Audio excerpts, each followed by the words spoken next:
Good morning everyone. Mega love shoutout po sa inyong lahat, guys. Ayan, ang ganda ng kapaligiran dito. At syempre, napaka-presko ng paligid. Ayan, ito yung aming isa sa Red Rooster. And then yan naman yung aming alaga, si Layla. Layla! Ayan, gusto nila dito sa lugar na to. Napaka-presko. Napaka-relaxing ng paligid. Ayan.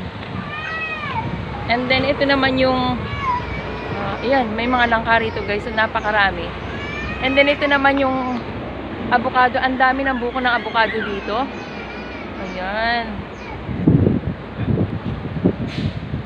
At ito naman yung langka. Puno ng langka. Napakarami. Nakakatuwang pagmasdan. Kasi dito pag nasa probinsya, ang daming lugar na pwede natin pagtaniman. Yan o.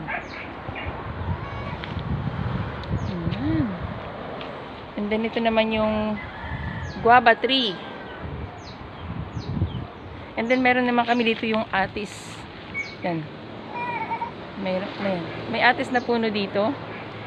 Then may pinya din. Ayan.